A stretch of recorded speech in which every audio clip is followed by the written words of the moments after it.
அனைவருக்கும் வணக்கம். நாம் இன்னைக்கு சிந்திக்க போகிற விஷயம் என்னென்னா, the unseen force awakening the power of one. தமிழில் புலனற்ற சக்தி ஒன்றின் எழுச்சி. வாங்க நம்ம வீடியோக்குள்ளே போகலாம். நம்ம போன வீடியோவில் த பவர் ஆஃப் ஒன் அப்படின்ற டாப்பிக்கில் பார்த்தோம். எப்படி ஒரு தனி மனிதனுடைய அனுபவம், தாக்கம் ஒரு சமூகத்தின் மாற்றத்துக்கே காரணமாக இருந்ததோ, அதே போல் இந்த பவர் ஆஃப் ஒன்னை நம்மளோட வாழ்க்கையில் எப்படி அப்ளை பண்ணி நாம் வாழ்க்கையில் எப்படி வெற்றி அடையலாம் அப்படின்ற ஒரு சிந்தனையில் தான் இப்போ நம்ம இதை டிஸ்கஸ் பண்ணுறோம். நாம் நடக்கின்ற அத்தனை நிகழ்வுகளுமே அது ஒரு மனிதரால் தான் நடக்கின்றது. அப்பொழுது அந்த மாற்றம் ஒரு மனிதன் மூலமாக ஏற்படுகின்ற ஒரு செயலாக அமைகிறது. அதன் மூலமாக நம்ம உள்வாங்கி கொண்டு நம்மளோட செயலையும் நம்மளோட எண்ணத்தையும் மாற்றி அமைத்து கொண்டு இல்லை அவங்க மூலமாக பயன்பெற்று அந்த வாழ்க்கையின் வெற்றி பயணத்தை தொடர்கிறோம். அப்போ நம்ம சுற்றி இருக்க மனிதர்களை நாம் அந்த மாதிரி கண்ணோட்டத்தோடு நோக்க வேண்டும். ஃபார் எக்ஸாம்பிள் சொல்கிறேன், அந்த மாற்றம் நம்ம இங்கிலீஷ் சொல்லும்போது the power of one. It can be one relationship. அந்த ரிலேஷன்ஷிப்பில் it can be one friend, it can be one employee of your company, it can be one boss. உங்களோட மேல் அதிகாரி ஒரு மனிதர் போதும். உங்களோட மேல் அதிகாரி இல்லை உங்களோட முதலாளியாக இருக்கலாம்.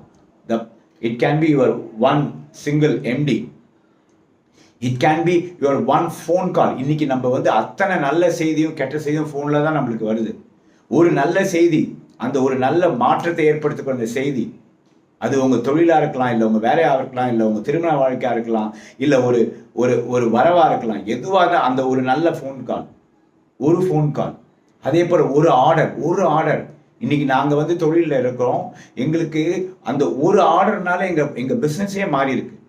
அந்த மாதிரி நிறைய கஸ்டமர்ஸ், அதே ஒரு கஸ்டமர்னால எங்கள் பிஸ்னஸே அடுத்த நிலைக்கு போயிருக்கு. இன்னைக்கு ஒரு கஸ்டமர் வச்சு இன்னைக்கு பல பேர் 10-15 வருஷம்னா பிஸ்னஸ் செஞ்சுருக்காங்க. அந்த மாதிரி மாற்றம்லாம் சமூகத்தில் நடந்திருக்கு. So that's a power of one customer, one phone call, one order, one employee, ஒரு மென்டர், ஒரு குருநாதர் போதுங்க. உங்க வாழ்க்கையை தலையெழுத்தே மாத்திடலாம். ஒரு லைஃப் எக்ஸ்பீரியன்ஸ் போதுங்க. You will be move to next level of life. இந்த மாதிரி பல தருணங்கள் உங்க வாழ்க்கையில அமையும். நம்ம என்ன செய்யணும்னா, இந்த மாதிரி கண்ணோட்டத்தோட இந்த வாழ்க்கையை முறையே அணுக வேண்டும். யார் அந்த ஒரு மனிதன் நம் மாற்றத்தை தரப்போகிறார்? நாமளும் எப்படி அந்த மனிதராக இருக்க போறோம்? மற்றவங்களுக்கு மாற்றத்தை கொடுக்கக்கூடிய மனிதராக நாம் எப்படி இருக்க போறோம்? இந்த இரண்டையும் ஒன்றுபடுத்தி நீங்க நடத்தி செல்லும் போது that power of one will give you the most impact in your life and it will help you to move to the next level of life. அது உங்களுக்கு ஒரு திறமையா இருக்கலாம், உங்களுக்கு பல திறமை இருக்கலாம். அந்த ஒரு திறமை உங்க வாழ்க்கையை அடுத்த நிலை கொண்டு போய் விட்டுரும். அந்த ஒரு திறமையை கண்டுபிடிக்கிறதுக்காக கூட உங்களுக்கு பல நிகழ்வுகள் நடக்கும். அது பல மனிதர்கள் மூலமாக அந்த மாற்றத்தை ஏற்படுத்தும்.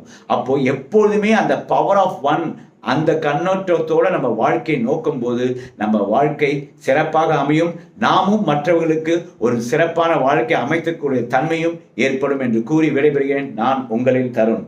நன்றி, வணக்கம்.